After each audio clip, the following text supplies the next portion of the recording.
আজকের পর্বে আমি আপনাদেরকে এমন একজন মডেলের সাথে পরিচয় করে দিব যে হচ্ছে ইন্টারন্যাশনাল মডেল, যার কাছে মৌ, নোবেল, মারিয়া কিসপট্টা, পিয়া বিপাশা, পিয়া জান্নাতুল কারো ভাত নাই। সে এমন মডেল, সে তার মেয়ে শিক্ষা সফরের 12টা বাজিয়ে এটাকে একটা মডেল সফর বানিয়ে দিয়েছে। তো প্রথমে কি করেছে সেটা বলি। সেটা হচ্ছে আমরা সোনারগাঁ গিয়েছিলাম, সোনারগাঁর যে সাইনবোর্ড ধরে কতগুলো ছবি তুললো, তাতে তার পেট ভরেনি। সে এখন বললো আমাকে এখন জারার মডেলদের মতো সুন্দর করে ছবি তুলে দাও, আমি এখন ঠ্যাং উঠাবো, হাত পা ছড়াবো, তুমি আমার পেট ভরে মন ভরে ছবি তুলে দিবে। তার সাথে বেড়াইতে যাওয়াটা যে কী বিরক্তিকর আমি আপনাদেরকে বলে বোঝাতে পারবো না। সারা জীবন শুধু সে জামাইরা বগো ছবি তুলে, আর সে তো আমার একটা ছবি তুলতে চায় না, আরও বরঞ্চ ছবিতে যে একটু চেহারাটা দিতে নেই, আমার মুন্ডুটা দিতে নিলে সে বলে সরমোটা, তোমার ছবি তোলা লাগবে না। তো যাই হোক, আমি আর কী করবো, আমি ক্যামেরাম্যানের ভূমিকাই পালন করি। কতক্ষণ ঘাটে, কতক্ষণ মাঠে, কতক্ষণ গাছে, কতক্ষণ গরুর উপরে, কতক্ষণ ঘোড়ার উপরে, কতক্ষণ গাধার উপরে, কতক্ষণ ঢেকির উপরে, কতক্ষণ পালকিতে, মানে এত ছবি তুলাইছে রে ভাই। 3565টা ছবি আমার এতে তুলাইছে।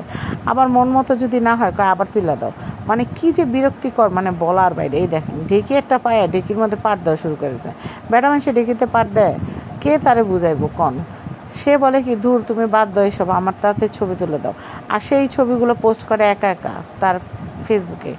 সে আমার সাথে নিয়ে কোনো ছবি সে পোস্ট করে না, সে অনেক চালাক। তো মেয়েকে বাঁশি দেওয়ার নাম করে সে নিজেই 30 টাকা দিয়ে একটা বাঁশি কিনে সে ময়লা বাঁশিটাকে পাঞ্জাবির মধ্যে ঘষে সে ফু মারা শুরু করে, এবং নগদ 80 টাকা দিয়ে একটা একতারা কিনে সে একতারাটা বাজিয়ে পুরো সোনারগাঁ বাসীকে উত্তপ্ত করা শুরু করে দেয়, সাথে আমাকেও। বলে তুই যদি ঠিকঠাক ছবি না তুলোস তোর একতারা বাজায় বাঁশি বাজায় সারাদিন বিরক্ত করবো। এই যে দেখেন পাঞ্জাবির ভিতর মুহিসা এমন একটা ভাব নিতে আছে যেন সব জীবাণু চলে গেছে, আল্লাহ জানে। তার আগে 300 কতজন এসে যেন এই বাসি ফুমাইটা দিয়ে গেছে। তো যাই হোক, সে একতারা নিয়ে গান গাওয়া শুরু করে দিছে। এরপরে সে কিছুক্ষণ হাঁটতে হাঁটতে দেখলো একটা পালকি। সে বললো আমি এখন পালকিতে ছবি তুলবো, ঢেকিতে আমি আর ছবি তুলবো না। তারপর সে পালকিতে বসে গেল। আমার যে কেমনটা লাগতেছিল, আমি যে নিজে একটা ছবি তুলবো সেই সুযোগ আমি পাচ্ছিলাম না। আমি ভুলেই যাচ্ছিলাম এটা কি মডেল সফর নাকি আমাদের বাচ্চা শিক্ষা সফর। আমাদের একটা মাত্র বাচ্চা, তার জীবনের প্রথম শিক্ষা সফর।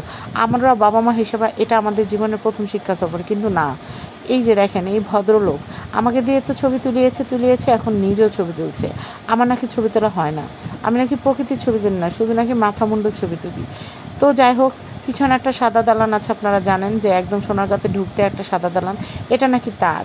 তো আমি বললাম যে একটু আগে যে লোকটা বললো ঢুকতে 300 টাকা টিকিট লাগবে, তুমি তো ঢুকতেও দিলে না, তাহলে এটা তোমার কিভাবে হলো? সে তো পুরো অবাক।